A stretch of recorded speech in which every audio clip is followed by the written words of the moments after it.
You guys met Polly? Never shy. She wasn't like that on the shoot day. She was very good on the shoot day. Hey everyone, how you doing? Hi. Sorry we're a little late. We're doing a little e-news interview, which I had to do or I'll get fired.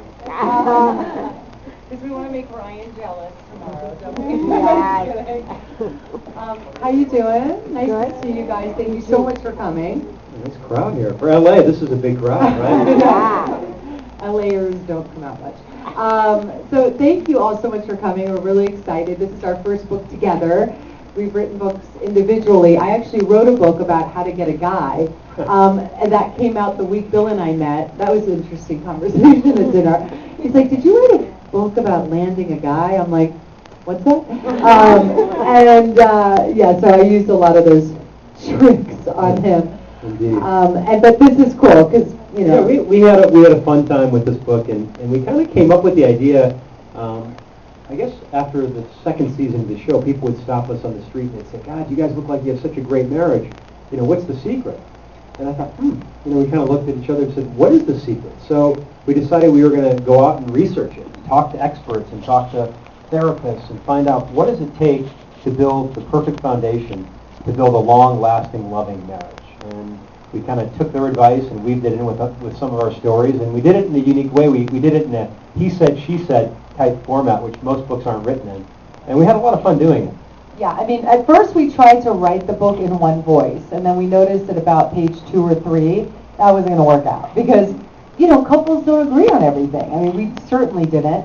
And he had his own voice, I had mine, and we called our editor and we were like, "Luke, what do you think of doing 2 voices?" He's like, what are you talking about? This is not what we signed up for. He's an Englishman living in New York. Yeah, my English accent's really bad. But anyway, and he was not into the idea. He didn't know how it was going to work. And we were like, we just don't think there's another solution, to be honest. We're not trying to be difficult. But this is tough because we're trying to write something together and he's not agreeing and we don't know how to do this. So finally, we just said, we got to, do it in our voice. So we sent him a sample chapter, which was the first one about the prenup. And, yeah, you laugh. You laugh. Well, let me explain. Sure. Okay. Let's hear it. When I first got engaged, Donald Trump called me up and he said, "Congratulations, but make sure you get a prenup." But that's great advice. Thanks, Donald.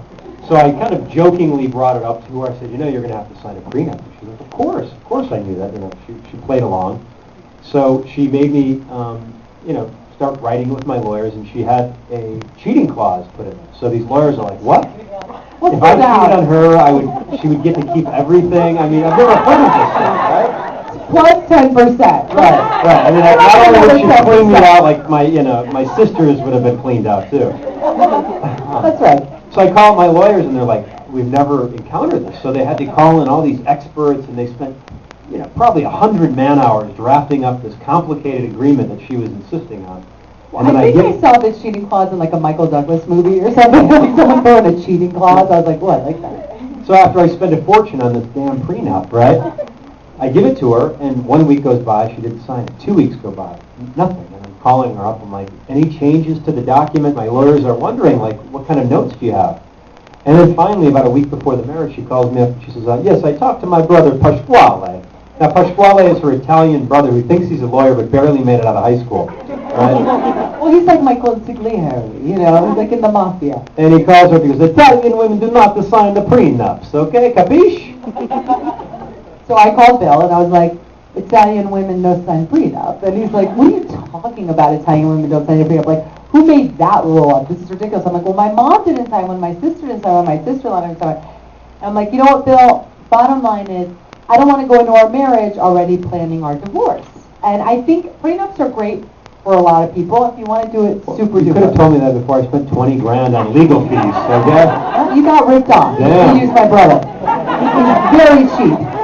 Get him a bowl of pasta and wine and he's happy. So that was that. So that was kind of the beginning of talking about finances, which a lot of couples don't do and dread doing. But we did talk about it. And then right after that, when we got married, it was like to merge the bank account or not to merge the bank account. There are so many things that couples go through. And that's why the title of the book came to us instantly, because it was kind of like, I think a lot of people feel that way, is you get married and you spend so much, your whole life thinking about who you're going to marry one day, and then finally you plan the wedding, and finally the wedding comes, and then it's like, okay, you said I do, and now what? Now what? Like, what do we do? And so it's just a lot, from like having a boys or girls night to like dealing with in-laws and having to be nice to your in-laws. How do you handle that? To even buying each other gifts. Bill's a better gift giver than I am. The big one is white lies. Like, do you allow white lies in the marriage? I mean, our relationship started off with a white lie, I will say. She told me she was 29 when we first started dating. I looked 29. And you still do. But after a few months passed, her birthday was approaching, and she was about to turn 30. So I'm thinking, God, no one is planning a birthday party for her. Now, where's Pam Cole? Pam Cole, one of her best friends here. No one's planning anything. No one's putting anything together. So I thought, I'm going to plan a 30th surprise party for her. And I call up Pam. I call up her sister. None of these people are calling me back. And I'm like, shit. Lousy friends and family members does she have? No one's returning my calls. Well, finally, they get me to this dinner, and they're all sitting at this dinner table, and I think it was either her sister or it was Pam.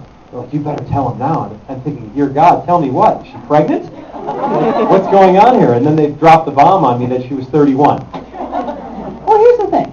Now, the girls in the audience, they get it, right? They shave a couple of years off. We're in LA. It works in LA. In Chicago, that does not fly. Yeah. But in LA, we shave a couple of years, maybe more off. Okay, you're lucky I just shaved a couple of years, and usually there's some guys I shaved 4. So be happy, because I used to shave a lot of years off my age. But and so it was funny. I should have picked another age besides 29, because 30. Anyway, it doesn't justify it was a lie. So those of you who are going to lie about your age, make sure it's not right before a monumental birthday. No, but what it taught us is that what's a white lie to me was a big deal to him, because Bill the whole time is thinking, this is like, why would she lie about something like this? What else is she covering up? God, what crazy lies is she covering? Meanwhile, I'm thinking to myself, what is the big deal? Why is he getting so upset? This is a little itty-bitty lie. I knew my intentions weren't bad. I wasn't hiding some crazy thing that I was pregnant. And so, it was just kind of interesting. But we had to navigate through that first year and really figure out what constitutes a big lie, little lie, what's unacceptable, what's not acceptable. So we talk about that in the book as well. We really just do tackle a lot of issues that couples have, and there are a lot of issues out there. But in the end, the good news is, as long as you realize you're a team, and that's what Bill and I did. I think a lot of couples, it's always like, you haven't done this, or you haven't, you're not giving enough to the relationship. It's always like you against me.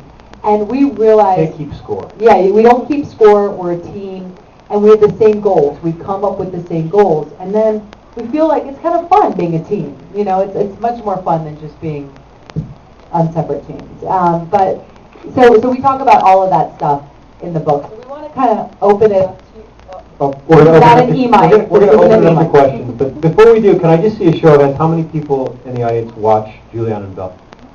Okay. Keep your hands up. How many people have the show TiVo tonight? Okay, because those who don't have a TiVo get first in line. You got to get home and get that TiVo set. All right, so we'll take questions.